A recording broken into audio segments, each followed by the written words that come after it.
Il est 20h, vous regardez la télévision Futur Média. Madame, monsieur, bonsoir. Voici les titres de cette édition. L'actualité de ce vendredi marquée par l'anniversaire du mouvement du 23 juin.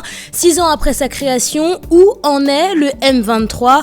Dans cette édition, nous reviendrons sur les événements de l'année 2011 et sur la tentative d'Abdoulaye Wade d'instituer une réforme de la Constitution.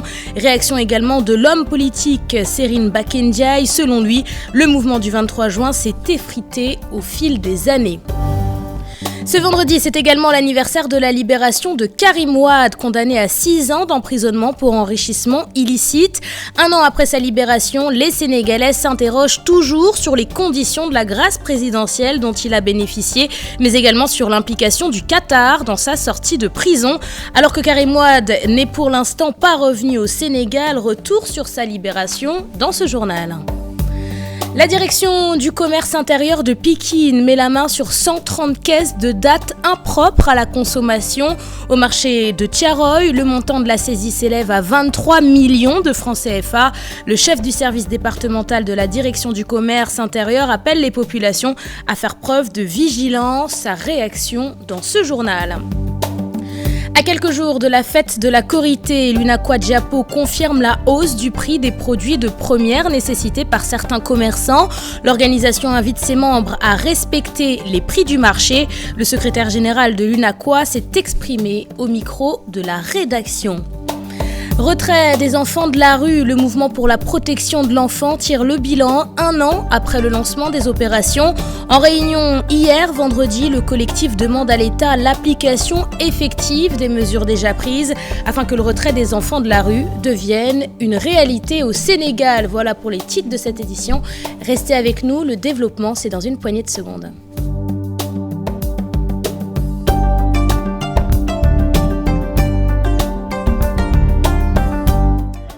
Bienvenue à vous tous et merci de vous informer sur la télévision Futur Média. Avant le développement des titres, permettez-moi de vous lire ce communiqué du Conseil national de régulation de l'audiovisuel. Le code électoral oblige les médias qui traitent des élections législatives à respecter rigoureusement les règles d'équité et d'équilibre entre les candidats. Le CNRA appelle les éditeurs à veiller à ce que leurs collaborateurs investis sur des listes ou soutenant des listes s'abstiennent d'utiliser leurs émissions comme moyen de propagande à compter de ce jour jusqu'à la fin du processus électoral.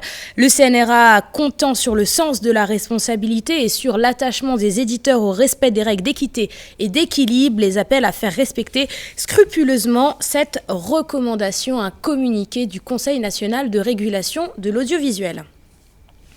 Le 23 juin 2011, une journée historique lors de laquelle est né le M23.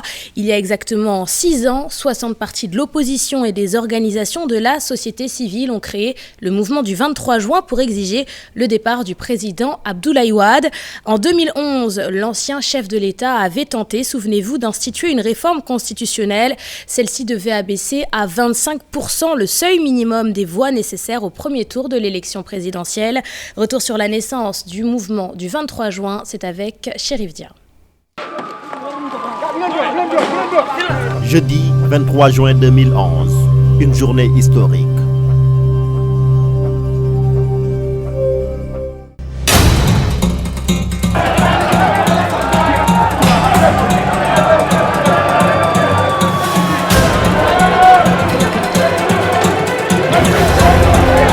Ce jour-là, avant même que les députés ne planchent sur la loi jugée scélérate, les manifestants assiègent l'Assemblée nationale dès les premières heures de la matinée. Derrière cette forte mobilisation se cache un seul but, se dresser contre ce qu'ils considèrent comme un coup d'État constitutionnel de Abdoulaye Wade. Leur slogan « Touche pas à ma constitution ». C'est entendu. Le peuple est dehors. C'est ça le peuple sénégalais. Il fera face. Car à ceux qui le voteront.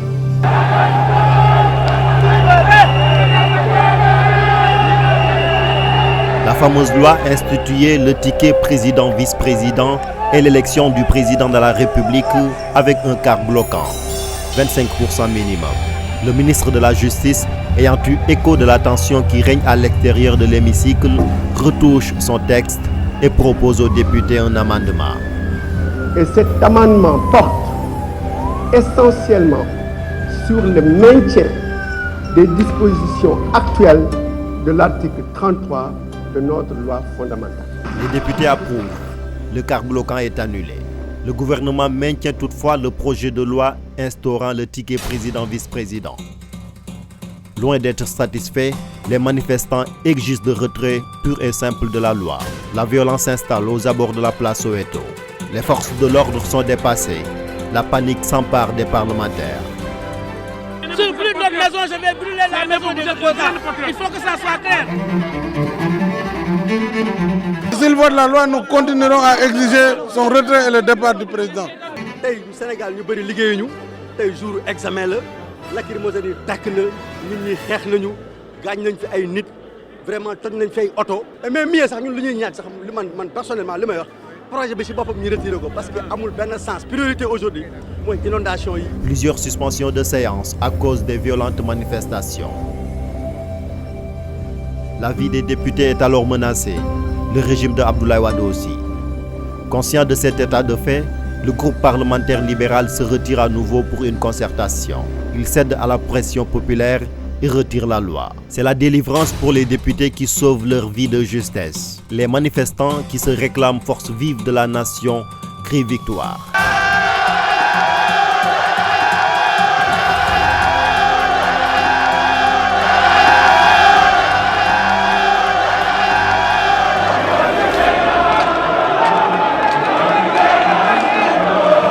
Les libéraux, eux, sortent par une porte dérobée. La fameuse loi est enfin retirée.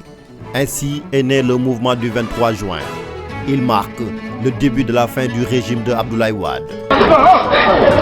Donc, vous joignez.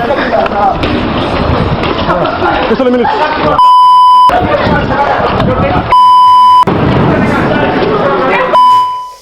Et nous restons avec l'anniversaire du M23. 6 ans après le soulèvement populaire, le leader de la convergence libérale patriotique réagit sur la situation actuelle du mouvement du 23 juin. D'après Serine Bakendiaï, le M23 s'est effrité au fil des années. Je vous propose de l'écouter. Il est au micro d'Ibou Diouf. Mais quand quelqu'un était dans la rue, il prétendait défendre la démocratie. Aujourd'hui, vous voyez ce quelqu'un-là. Tout entreprendre pour qu'on n'ait pas des élections transparentes dans ce pays-là, qu'est-ce que vous voulez que je dise? Celui qui était dans la rue, qui disait se battre pour la démocratie, pour l'expression démocratique, c'est lui qui essaye d'aujourd'hui d'entraver la bonne marche de la démocratie. Qu'est-ce que vous voulez que je dise? Je constate et je dénonce, j'avertis. C'est la raison pour laquelle j'ai demandé où sont ces gens-là. Voilà le sens de ma question. Maintenant que chacun se regarde dans le miroir, et chacun prendra sa part du gâteau. Et chacun saura quelle est sa part de responsabilité. Et je vous le disais en titre, le 23 juin, c'est également la date de la libération du fils de l'ancien président Karim Wade. Il y a tout juste 1 an, après 3 années de détention, Karim Wade est libéré de prison suite à une grâce présidentielle. Depuis lors, peu de nouvelles de Karim Wade qui se trouve actuellement au Qatar et ce, depuis sa sortie de prison. Aujourd'hui, de nombreux Sénégalais s'interrogent sur les conditions de sa libération. Alors, Karim Wade est-il totalement libre? Suivant ce récit, il est signé Ibrahima Khan. 1 an, jour pour jour, depuis sa libération, et toujours pas la moindre déclaration, encore moins la moindre sortie médiatique de la part du candidat déclaré du Parti démocratique sénégalais aux élections présidentielles de 2019. Le fils du président Wade n'aura passé que quelques heures au Sénégal après sa sortie de Rebeuss avant de s'envoler pour Doha. Wade fils a-t-il vraiment bénéficié de grâce présidentielle? Ou a-t-il été libéré suite à un deal passé avec le Qatar? Difficile d'y répondre, mais la tournure des événements ouvre la voie à toute suspicion, notamment celle d'un accord passé avec le Qatar. Pour rappel, la veille de sa libération, une rencontre secrète s'est tenue au Palais de la République entre le chef de l'État, Maître Sidiki Kaba, le procureur de Doha et l'ambassadeur du Qatar au Sénégal. Rencontre qu'aucun membre du gouvernement et l'entourage du président Sall n'a voulu assumer l'existence. Aujourd'hui, une question brûle toutes les lèvres. Karim Wade, avec ses ambitions politiques, resterait-il confiné à Doha si longtemps et si loin des suffrages qu'il entend briguer de son propre gré? Autant d'éléments qui viennent corroborer la thèse d'un deal avec les autorités qataries.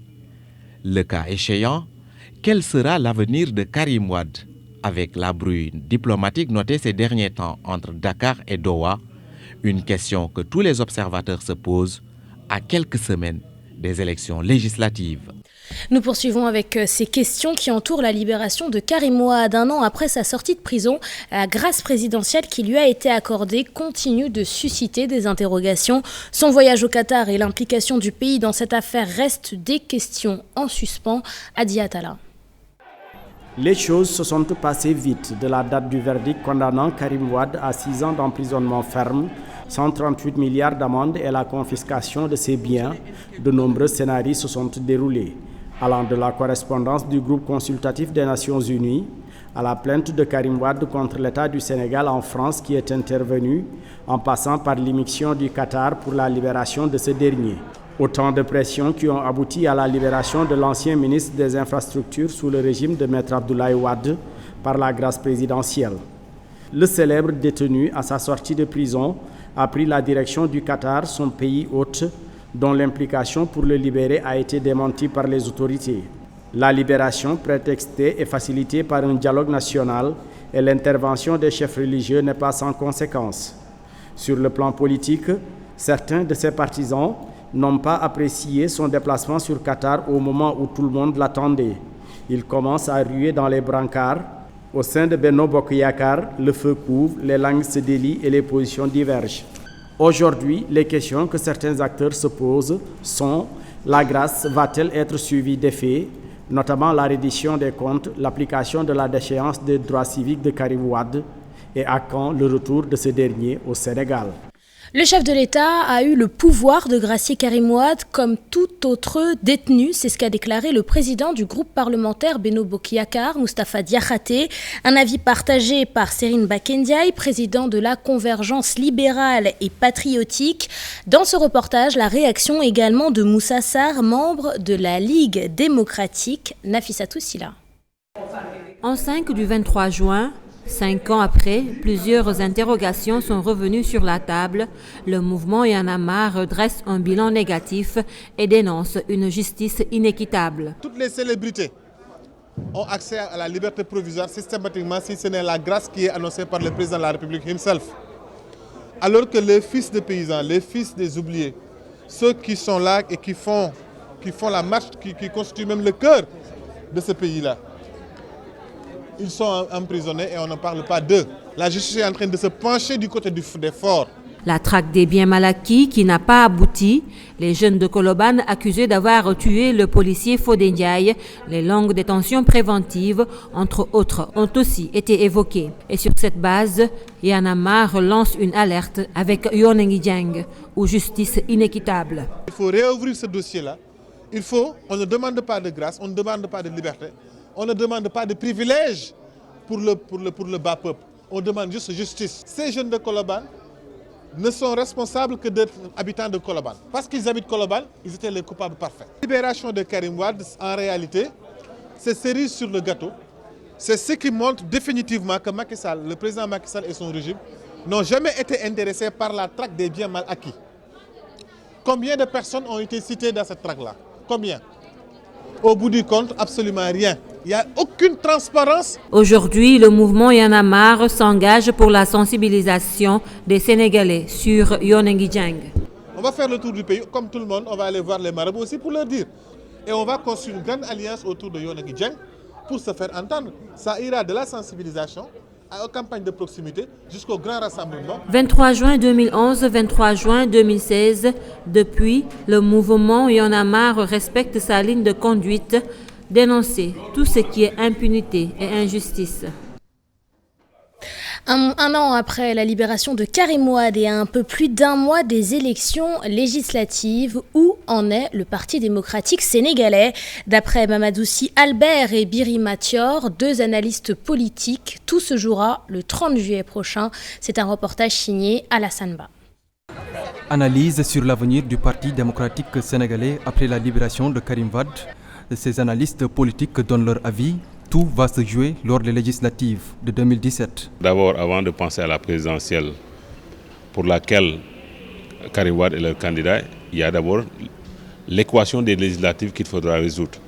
Et on sait que dans la confection des listes pour les législatives, même quand le PDS était au pouvoir, il y avait beaucoup de problèmes, comme d'ailleurs dans beaucoup de partis. Il va vers les législatives, c'est dans un an. Si le PDS rentre dans le gouvernement, est-ce que Karim oserait rentrer dans un gouvernement de Macky Sall? Ce serait tout de suite son suicide politique. Un gros travail attend Wade Fils, candidat du Parti démocratique sénégalais, principal parti de l'opposition.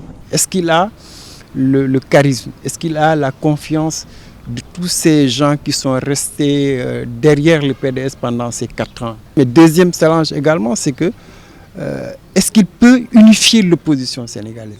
C'est ça la force d'Abdoulaye Wade. Et enfin, bon, la grosse question, c'est lui et les Sénégalais. Karim Wade doit pouvoir s'affirmer et prendre son destin en main, chose qui ne sera pas facile. Sa libération cache-t-elle des secrets? On sent que c'est Wade qui a négocié de l'extérieur, ce n'est pas Karim qui a négocié. Autant une révolte systématique contre Macky Sall peut le nuire, mais autant une désobéissance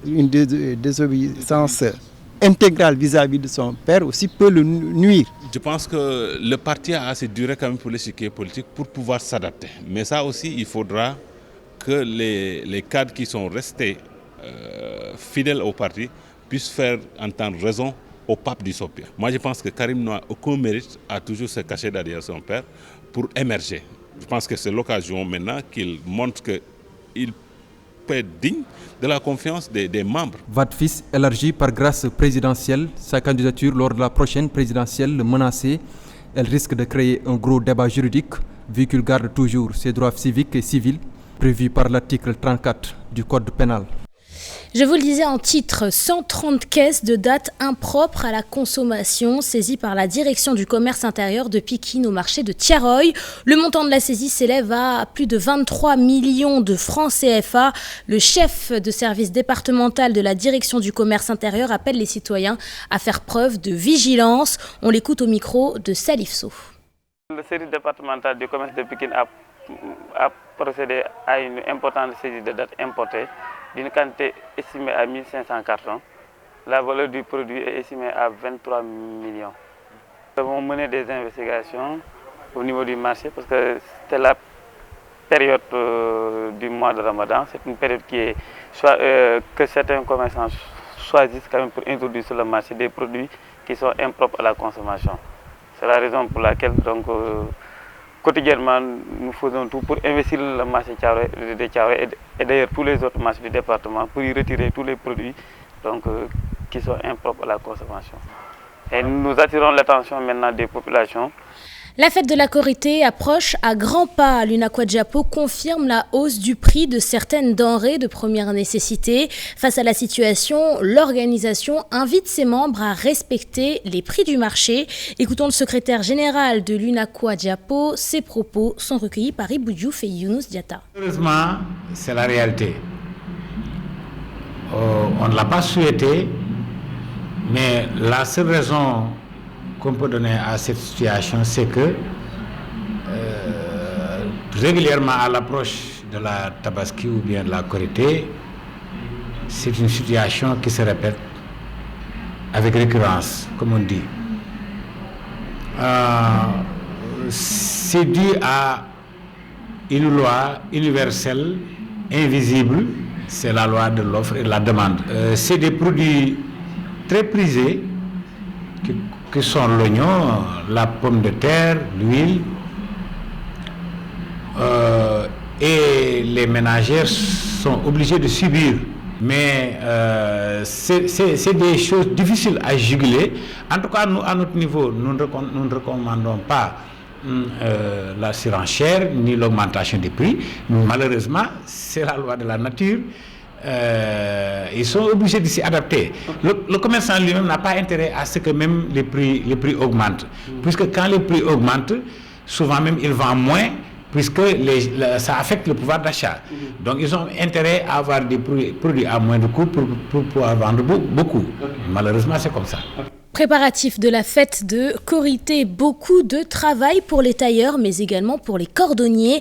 D'après les artisans, les chaussures made in Sénégal sont de plus en plus populaires. Une bonne nouvelle pour ces cordonniers qui jusque-là devaient faire face à la concurrence chinoise. Fatima Taba et Younous Diata. Des chaussures pour hommes, femmes et enfants, toutes sur commande. Les cordonniers sont très sollicités en cette veille de fête de Korité. Nous avons reçu beaucoup de commandes et là nous les avons arrêtées afin de pouvoir respecter notre parole.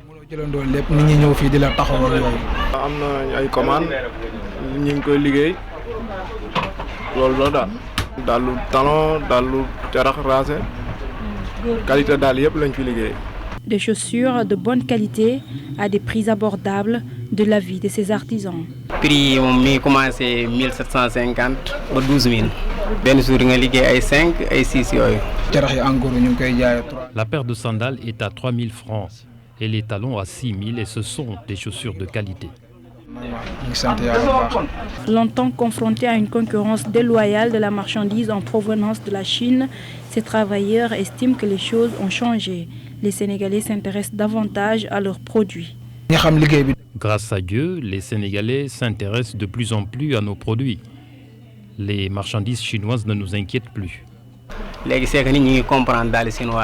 Nous fabriquons des chaussures de qualité, vous pouvez les utiliser pendant 1 an sans problème.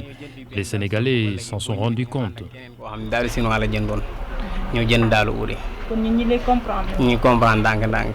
baax na torop man moo ma gën a chinois yi moom. daal yi moom boo ko jëndee comme bu fekkee daal chinois yi di nga ko sol weer moom mën nga ko sol at loolu la ko gënee. La Korité, c'est dans quelques jours. Pour les Sénégalais rencontrés, une belle tenue va toujours avec de belles chaussures.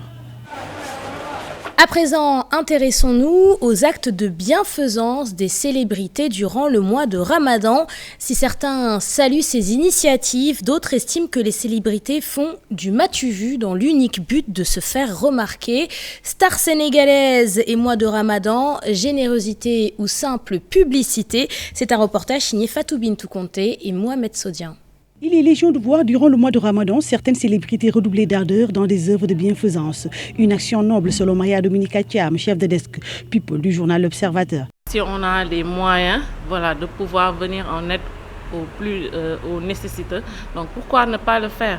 Donc les artistes sont les personnes comme nous, comme tout être humain.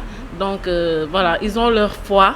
Donc ils ont le droit d'exprimer cette foi-là en faisant du bien à leurs prochains. Pourtant, certaines Sénégalaises ne le voient pas susciter et parlent plutôt de m'as-tu-vu. Si tu veux aider quelqu'un, il ne faut pas attendre le mois béni pour le faire. Cela doit se faire tout le temps. C'est du m'as-tu-vu.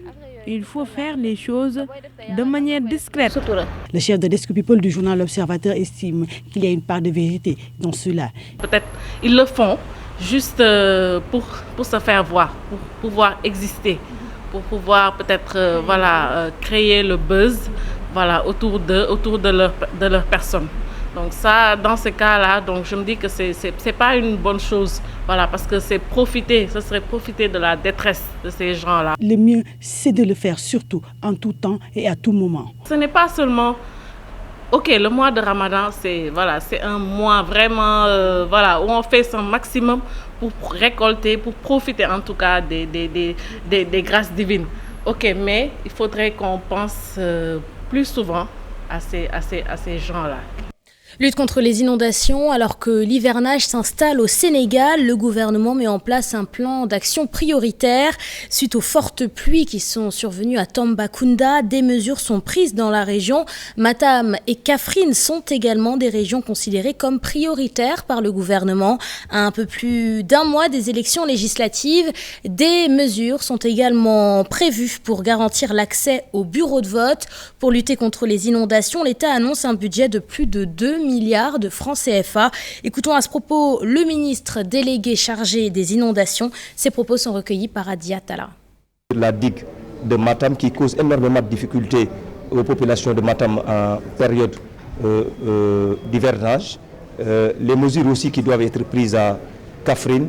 On sait que Kaffrine est dans une cuvette qui, chaque année, est frappée par des inondations énormes. Dans le cadre maintenant de la gestion des mesures transitoires avec la matrice d'action prioritaire, beaucoup d'actions sont prises en charge concernant surtout la sécurisation des lieux de vote, c'est-à-dire les écoles et les bureaux de vote, puisque nous savons que cette année, avec cet hivernage, ça coïncide avec des élections législatives. Il y a une équipe qui doit se déployer pour aller rapidement au niveau de Tamba pour voir comment aujourd'hui mettre rapidement, soulager les populations d'abord par les mesures urgentes.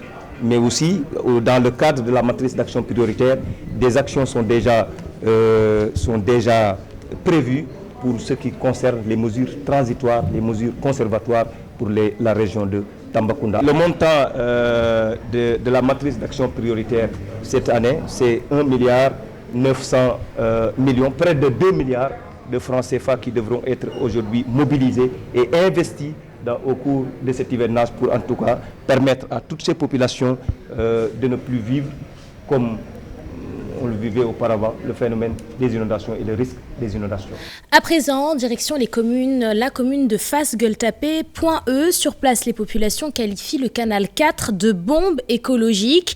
Pour nos interlocuteurs, difficile de respirer tant l'odeur du canal est nauséabonde. Ces derniers disent vivre un véritable calvaire. Leur réaction, c'est dans ce reportage. Il est signé Chertidiane John et Younous Diatta. Le canal 4, canal à ciel ouvert, nid des moustiques et de la mauvaise odeur, un réceptacle d'ordures ménagères de toutes sortes et autres matières complète ce décor. Difficile pour les habitants de Fass et Gueule-Tapée. Comme vous l'avez constaté, l'odeur qui se dégage de ce canal fait partie maintenant de notre quotidien. On se rend compte que lorsqu'un client se plaint.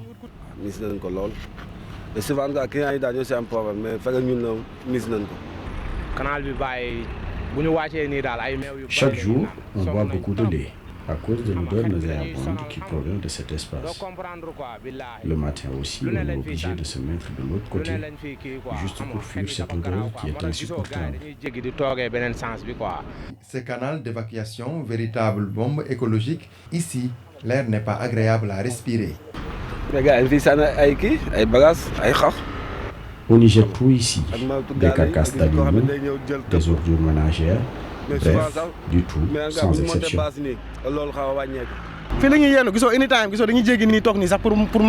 Vous voyez, on est là. Il est difficile de respirer l'air. On traverse la route pour s'installer ici. C'est notre lieu de travail.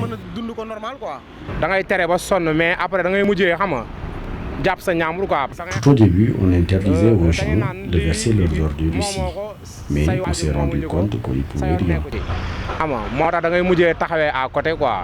Toutefois, les populations de Fann Hock, Gueule-Tapée et riveraines du canal 4 affichent une insatisfaction totale de la manière dont l'espace est géré.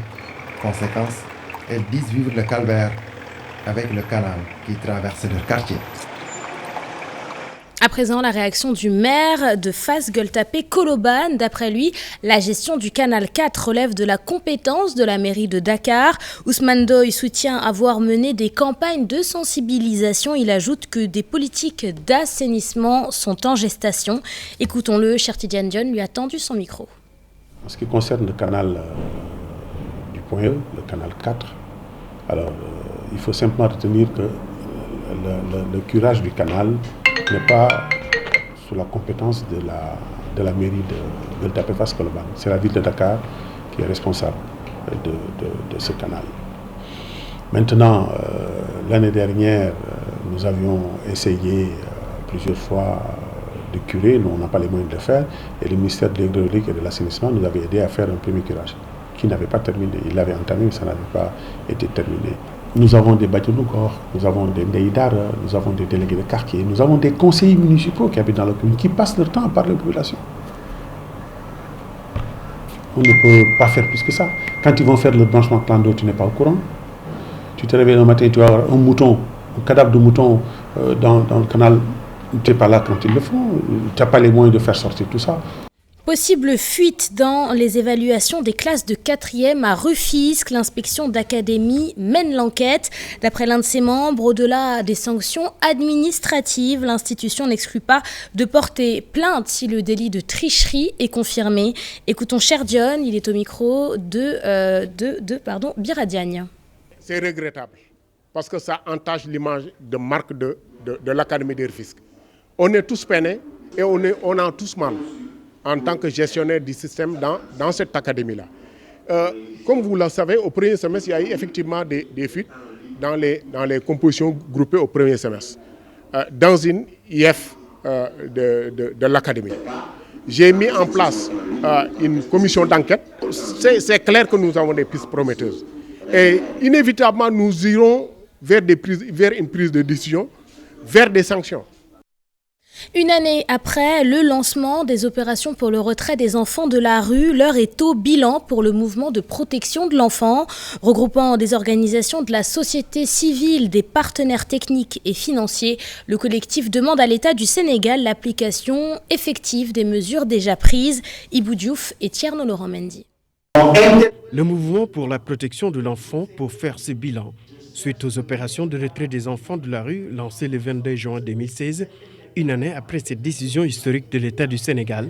Quel résultat? Je pense qu'il y a eu une avancée significative. Déjà, le fait que des partenaires de la société civile, des partenaires techniques et financiers, ensemble, oubliant un peu leur ego pour travailler dans une dynamique unitaire face à cette problématique, je pense que déjà c'est quelque chose. Interpeller les autorités de ce pays pour faire montrer que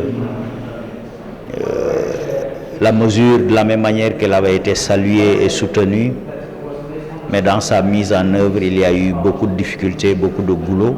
Depuis le 30 juin 2016, 70 sorties ont permis à 1110 enfants de retrouver leur famille, 35 placés au centre Guindi. Le mouvement pour la protection de l'enfant félicite les différents acteurs et demande la poursuite du combat. Nous pouvons mettre des stratégies d'une approche communautaire, mais en fait, pour pouvoir véritablement résister à contre-offensive de certains marabouts véreux, je pense qu'il faudra véritablement la force publique. Les initiatives sont de plus en plus concertées. La société civile et les partenaires techniques et financiers se retrouvent pour plus d'efficacité. Il faudrait aussi que les différents ministères s'accordent pour ensemble mobiliser les ressources humaines, matérielles et financières pour que les enfants urgemment soient sortis de cette situation. Le combat est plus que jamais engagé. Le mouvement pour la protection de l'enfant poursuit les efforts. L'objectif est d'arriver à l'application effective de la stratégie nationale de protection de l'enfant et combattre enfin la mendicité des enfants. Les enfants ont des droits, ne l'oubliez pas. L'ONG Les Villages d'Enfants SOS tire un bilan satisfaisant de ses actions. Grâce à la construction de plusieurs écoles, de nombreux enfants défavorisés ont pu être scolarisés.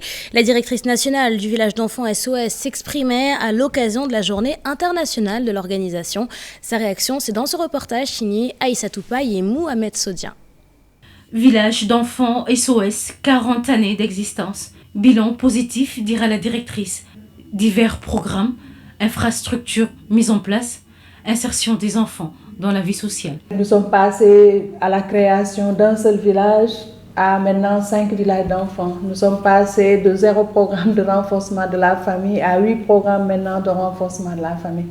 Nous intervenons même au niveau des Dara avec un programme qui concerne les enfants talibés. Nous avons des structures médicales pour la prise en charge des enfants et des structures éducatives. Pour vous dire que dans la protection de l'enfant, nous prenons en charge tous les domaines d'intervention dans le cadre de la protection de l'enfant. Divers domaines d'intervention, parmi lesquels les Dara où évoluent les enfants talibés. Ce sont des Dara où nous avons amené l'école. Nous avons créé des classes qu'on appelle des classes ECB, éducation communautaire de base, où un maître vient 2 fois par semaine, voire 3 fois par semaine, donner des cours de français aux enfants.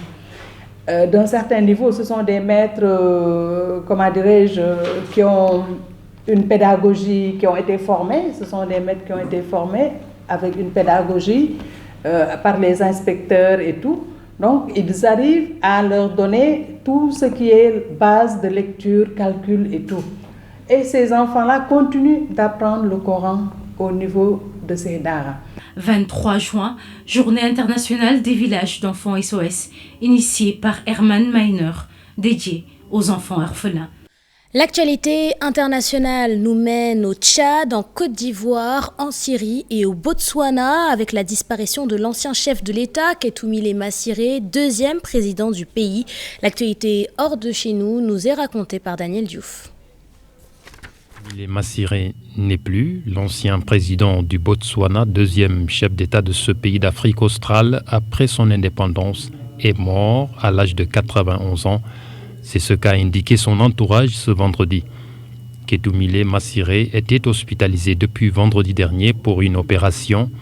Élu à la tête du Botswana en 1980, réélu jusqu'en 1998, l'année où il avait démissionné. Ces années de présidence restent marquées par une période de croissance économique particulièrement forte et il est considéré comme un architecte de la stabilité du pays.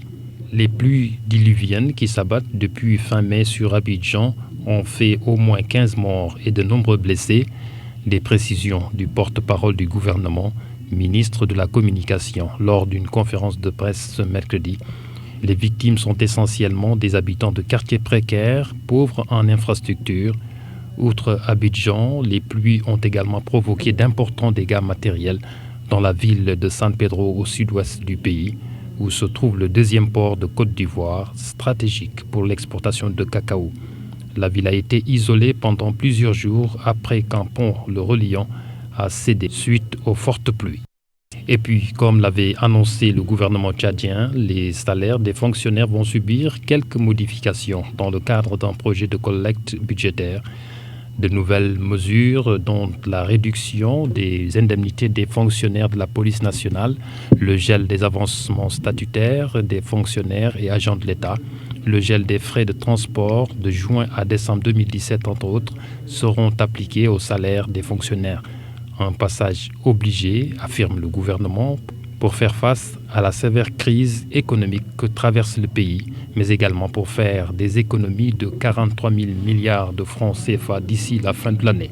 Enfin, à quoi ressemblerait l'ancien président français François Hollande ou Nicolas Sarkozy, son prédécesseur, Donald Trump des États-Unis, Mahmoud Ahmadinejad de l'Iran, Angela Merkel de l'Allemagne, Bachar al-Assad de la Syrie ou Barack Obama des États-Unis, s'ils étaient sans domicile fixe. Un peintre syrien du nom de Abdallah al-Omari les a peints dans cette situation.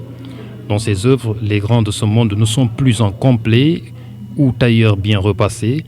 L'artiste syrien les représente démunis, désemparés. Par son travail, il nous amène à réfléchir sur le sort des millions de réfugiés. Abdallah al-Omari a lui-même été l'un de ces réfugiés anonymes. Il déclare avoir voulu imaginer comment seraient les grands dirigeants s'ils connaissaient le sort des réfugiés.